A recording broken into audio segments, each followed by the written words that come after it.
Olá, turma, tudo bem? Na aula de hoje nós vamos estudar a polaridade das moléculas. Para isso, você já tem que ter visto previamente o estudo da geometria molecular e é importante que você revise o conceito de eletronegatividade, tudo bem? Então vamos lá!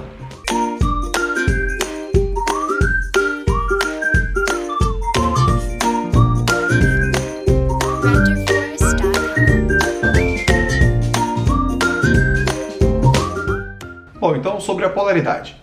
O termo polaridade se aplica tanto às ligações quanto às moléculas, ou seja, nós podemos falar em ligação polar ou apolar e podemos falar em molécula polar ou apolar. Em ambos os casos, determina se existe ou não uma homogeneidade no posicionamento dos elétrons. Então vamos entender primeiro no contexto das ligações, certo? Quando é que uma ligação será apolar ou polar? A ligação será apolar quando a eletronegatividade dos dois átomos ligantes for a mesma. Ou seja, em casos, por exemplo, quando os dois átomos forem idênticos. E existem ainda casos de átomos diferentes, mas que têm a mesma eletronegatividade. Então, nesse caso também, a ligação seria apolar, certo? O que significa? Este cloro puxa os elétrons para si e este cloro também puxa os elétrons para si. Como a força com a qual eles puxam é a mesma, significa que o par de elétrons vai estar basicamente no meio da ligação. Esse 3 aqui é o valor numérico da eletronegatividade, ou seja, é igual para os dois. Agora, na ligação, por exemplo, entre o hidrogênio e o cloro, existe uma diferença de eletronegatividade. Logo, o cloro puxa os elétrons para si com maior intensidade e o par de elétrons fica mais próximo do cloro. Ou seja, os elétrons não estão posicionados homogeneamente. Ok? Então, quando os elétrons estão mais próximos de um átomo do que do outro, nós dizemos que essa ligação é polar. Beleza? Bom, ainda sobre a polaridade das ligações, a gente pode perceber o seguinte, que existe uma escala aqui, ó, do quanto uma ligação pode ser polar, certo? Então, nesse exemplo, dois átomos de hidrogênio possuem a mesma eletronegatividade. O valor está aqui, ó. Logo, essa é uma ligação apolar. Ela é uma ligação covalente, pois há compartilhamento de elétrons entre os hidrogênios e ela é apolar. Agora, entre o hidrogênio e o cloro já existe uma diferença de eletronegatividade. Logo, ela será uma ligação covalente polar, pois os elétrons estão mais próximos do cloro. E veja aqui, qual é a diferença de eletronegatividade entre o hidrogênio e o cloro? A eletronegatividade do cloro é 3, do hidrogênio é 2,1, então a diferença é 0,9, certo? Agora, a diferença de eletronegatividade entre o hidrogênio e o flúor é ainda maior. Olha aqui a eletronegatividade do flúor, 4, e a do hidrogênio, 2,1. Então, é uma diferença de eletronegatividade maior ainda, logo é uma ligação mais polarizada, ok? Mas ainda assim existe um compartilhamento de elétrons. Porém, quando a gente está falando de uma ligação entre dois átomos que tem uma diferença de eletronegatividade muito grande, como é o caso do flúor se ligando ao sódio, olha o quanto é diferente a eletronegatividade, certo? Nessa situação, não há mais a possibilidade de que os átomos compartilhem os elétrons. Então, um dos átomos, o mais eletronegativo, fica com os elétrons e o outro perde os elétrons, e é o que caracteriza a ligação iônica. Então, conforme aumenta a polaridade da ligação, a gente vai se aproximando da ligação iônica.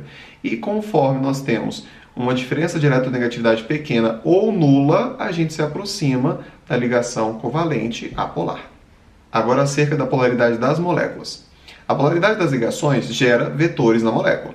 A existência ou inexistência de um vetor resultante define a polaridade da molécula. Então, para dizer se a molécula é polar ou não, nós temos que avaliar a soma dos vetores. Bom, quando que a molécula será apolar? Quando os vetores se anularem, quando não existir um vetor resultante.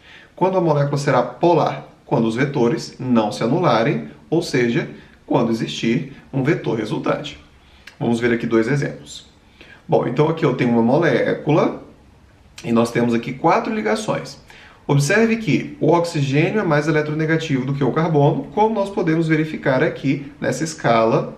Então significa que os elétrons estão mais próximos do oxigênio do que do carbono. Logo, essas duas ligações são polares, com os elétrons se aproximando do oxigênio.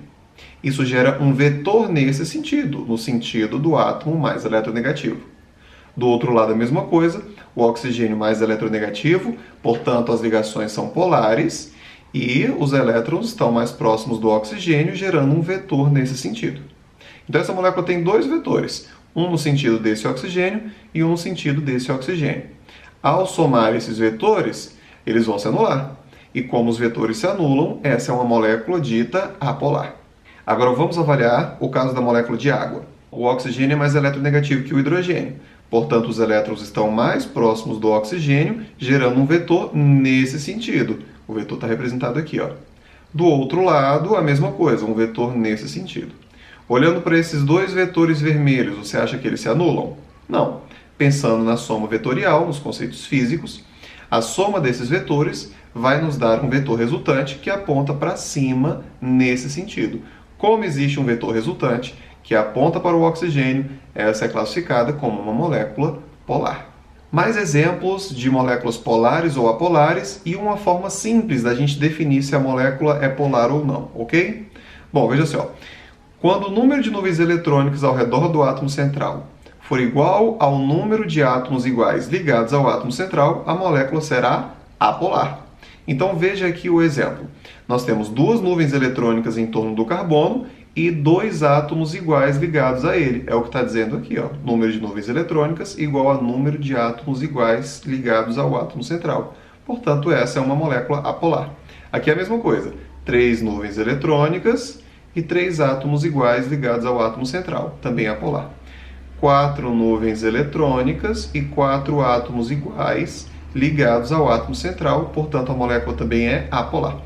Então, eu diria que esse aqui é um exemplo importante. Ó, o metano é apolar, assim como outras moléculas semelhantes, como, por exemplo, CF4, CCl4. Sempre que os 4 ligantes do carbono forem iguais, a molécula será apolar. Se nem todos forem iguais, a molécula seria polar. Nesse caso aqui é a mesma coisa. Por exemplo, se um desses átomos aqui, ao invés de um cloro, fosse um flúor, nem todos os átomos seriam iguais, portanto, a molécula seria polar. Ok? E aqui no exemplo de baixo, quando o número de nuvens eletrônicas ao redor do átomo central for diferente do número de átomos iguais ligados ao átomo central, a molécula será polar. Então, olha, observe a molécula de água. São 4 nuvens eletrônicas em torno do oxigênio, porém apenas 2 átomos ligantes. Logo, a molécula é polar. No caso da amônia, 4 nuvens eletrônicas e apenas 3 ligantes. No caso do dióxido de enxofre, 3 nuvens eletrônicas, porque sobra um par de elétrons, e apenas 2 átomos ligantes, logo, portanto, a molécula também é polar.